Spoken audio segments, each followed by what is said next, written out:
listeners, I know that I said I was going to take a week off every month, and then here I am on my week off with a video, but this is different because I'm making it not for any algorithmic purpose, but because I have things to say and I'm excited about the videos that are coming out on the other weeks, and I don't want to push anything back because I'm excited about it. So here we are. I made a video a few weeks ago about how I've been working 6 to 7, 14 to 16 hour days a week and how that's deeply unsustainable, and so I'm going to be doing slightly less content going forward. And I also mentioned the concept of a Patreon and also how paywalling things and asking for money feels antithetical to what I do, but then y'all told me to make one anyway. We'll get to that later in this video. Now, a lot of what I mentioned in that video was in reference to the video on, how many times can I say video in a sentence? Good God. Was in reference to the video on human attention span that came out last week. And I wrote both scripts. I wrote my, I need assistance script and the attention span script at the same time, because I realized while researching human attention and mental health how much my overworking was actively harmful, and also because my friends have been calling me out on it for an extended period of time, but it's gotten louder lately and I'm actually listening to them.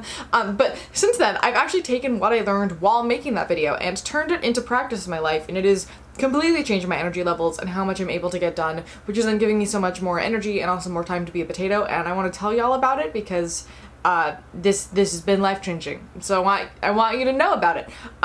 It's great when the advice that I gave you guys actually works and I take my own advice. Wild how that happens. Now the first thing that I did was take my own advice from the attention span video and stop trying to multitask. And at this point, I've been able to train my brain to wake up in the morning and get ready and then get right to work on writing or whatever I need to do without needing to block all other apps on my computer or listen to music. I've stopped listening to or watching things while I caption, which has made that 3 to 4 times faster than it used to be. And it's made me feel so much more clear-headed when I'm doing things, so that everything that I'm doing is going so much faster than it used to, and I find that I enjoy things more because I'm actually engaged with them and present in what I'm doing rather than just trying to shove out all the distractions. I'm instead just focusing on a thing. I also changed how I organize my to-do lists, because, and I've talked about this on here before, but in college I used to make a huge list of all the things I needed to get done for an entire week, and then I would pick which things interested me and work on those, and go with what my energy flow was and slowly get things done based on where my focus wandered, which really worked when I was interested in everything on the list. But inevitably it made my procrastination of the things that I didn't want to do even worse, which then just made me anxious the entire time, which wasn't the most helpful. And it also encouraged me to just work non-stop until the list was done without feeling like I had time to take breaks, which ended up making me increasingly exhausted. And originally, the to-do list structure was created around the stress that I had having to constantly move things around when I would get migraines or get super exhausted or just disability stuff. So this gave me that flexibility. But I do think that that semi-backfired.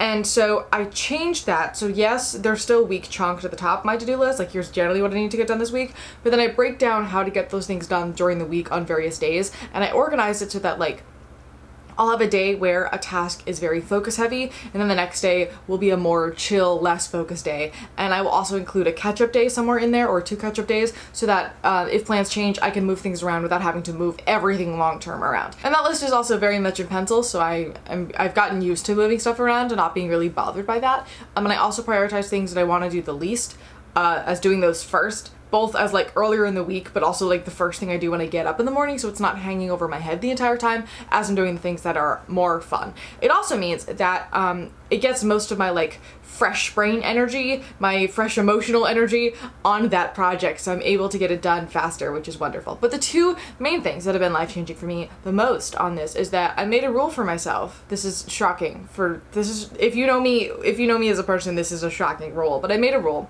where I'm not allowed to start another day's to-do list once I finish today's things. So if I finish all of my work by 2 p.m., that means the rest of the day I'm not allowed to do any more work and I have to read a book or watch TV. I used to finish my planned goal for the day, and then I would make a new goal for the day, and then I would make an even extended goal for the day, and then an extended one after that. And I just have the assumption that if I work really hard all the time for 4 days straight, I could take a break after the 4 days rather than working for 6 or 7 partial days and then actually taking breaks and taking care of myself in between. And I definitely was getting things done quickly, but I was also very stressed. And then by the time I was allowed to take my break at the end of those few days, my brain felt like it was still running a race and it couldn't actually slow down enough to relax, so that my my break wasn't actually helpful. The second major change for me has been working massively in advance on things so that if I get behind, there are absolutely zero consequences to that, and I could just take more time to work on a thing.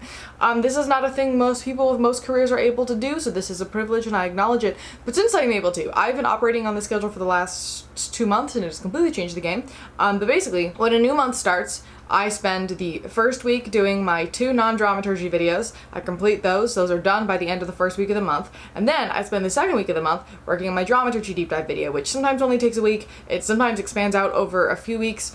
Some of these are like long-term research projects, but I got so hung up with Hunchback because it took so long that I'm starting to do those 2 months in advance instead to really give those the time that they need to simmer and process and all the good stuff. And the second 2 weeks of the month, I spend doing other things, like taking breaks and making progress on the slower research videos that take months to complete, and working on my reviews for the next month, and generally just like being chill and existing as a person, so that it no longer feels like I'm constantly working 24/7 and I'm not able to take breaks, but more that I pull my weight a little bit more at the start of the month and then I'm more chill by the end of it. And also I only do bite-sized pieces every day now, so I'm usually only working like 7-8 hours a day, maybe-ish, so it's definitely a lot more manageable. And since all of this is actually making me well-balanced and well-rested going into every day because I'm including relaxed time, my ability to focus on things and engage with it thoughtfully and joyfully has gone absolutely through the roof. So I'm getting things done exponentially faster, which earns me more break time. It's just like a happy little cycle where I'm doing about as much work as I used to be doing, but I feel like I'm on vacation all the time. It's wonderful. How did I not start doing this until now?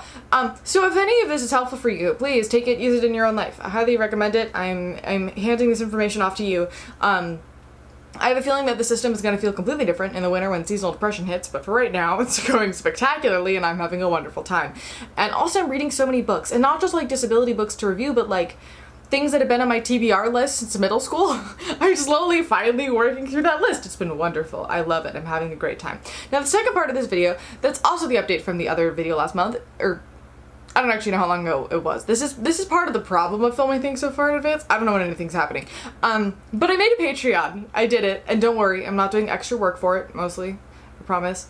I'm not gonna do that much extra work. It officially launches on July 1st because that's when all the perks start, but it is live now if you want to join it. And again, I still feel really weird asking y'all for money, but you told me to do this, so this is what we're doing.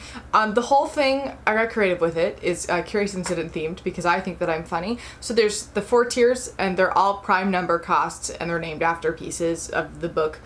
So tier 1 is just called Trains in all caps. Also, each one has an emoji in it. It's $3 a month, and with this one, you'll get to know on the first of the month what my entire video and review schedule is for the entire month. You get premium access to what's coming.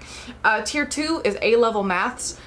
It's $5 a month, and at this tier you get to know the whole schedule on the first of the month, and you also get ad-free early access to the entire month's reviews on the first of the month.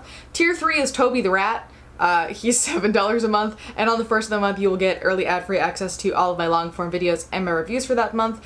I cannot promise you that the dramaturgy deep dive will always be ready for that date because I often interview people for those. Sometimes I end up finishing them just a couple days before posting, but if they're not done by the first of the month, they will be up on there whenever they're done. Like the second they're done, they will go up there. And then the last tier is Christopher Boone, and he is $11 a month. And in this tier, you get early access to my videos whenever they're done, which may be anywhere from 1 to 3 weeks before the first of the month, as you now know what my schedule looks like.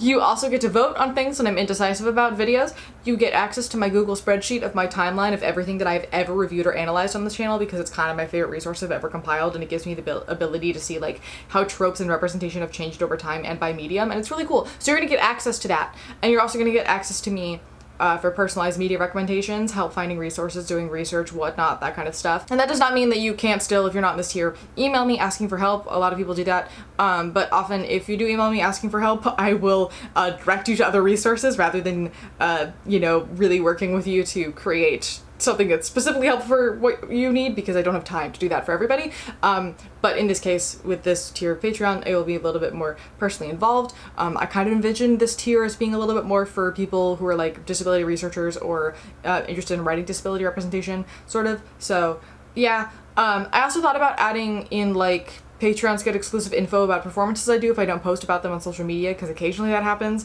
But like, I don't know, man. I thought about doing like the you get your name on the end screen of my videos, but I make them so far in advance that if you like join my Patreon after I'd done the videos for the month, you wouldn't see your name on the list until like 2 months after, so that felt silly, so we're not doing that. And I also thought about including more like music stuff on there, like covers and whatnot, like I used to do, but I really don't want to promise things that I may not simply get around to doing, because I don't want to feel forced to do things that are fun for me because I promised that I would do them. So we'll see. I have no idea, honestly. If I do decide, they might end up on there, they probably won't. I have no idea. I have some downloads of new music kicking around, but I don't know if I actually want them to go anywhere. But anyway, yeah, if you want to join, you're super welcome to. It's linked at the top of the description, but literally no pressure. I know a large chunk of my viewership is marginalized people who cannot afford things that are paywalled, and also just like nobody can right now because capitalism, so this will not change your viewing experience at all whatsoever. It's just a way to support me if you were able to, so that I can continue to do what I do. And also, I can't promise that the first month of this Patreon is going to be super smooth, because I am an actual grandpa when it comes to learning how to use new technology and platforms, but I'm going to figure it out, and it's going to be a really good time. So join in the fun if you want. The two other things I want to say while I'm here. The first is that I know a lot of people, and by a lot of people I mean maybe 7, like my twice yearly covers of Dodie's Secret for the Mad with clips of what I've been up to in that period of time. I'm still going to make those videos. I like making those videos, but purely for self-conscious and algorithm reasons, they're not going to end up on my main Instagram page or on my main YouTube feed anymore, but I'm going to continue to upload them as unlisted in the playlist at the end of June and on New Year's Eve each year. This year's will probably come out on July 1st just because Pride in New York City is on the last day of June. But yeah, so if you want to continue watching those, they are still going to be made, they just will take a little bit more effort to locate. And the second thing I want to say is that apparently I don't talk about this enough according to people in my life. So I give workshops, I do talks and whatnot, so if you want to run a professional development about accessible education or accessible theater, or you want somebody to talk to students about how to push their education to be accessible for them, or literally anything else, whatever, send me an email. I love giving talks and doing that kind of stuff and would love to do more of it, so let me know. I'm happy to come speak to people about things and stuff. But anyway, that's all the things.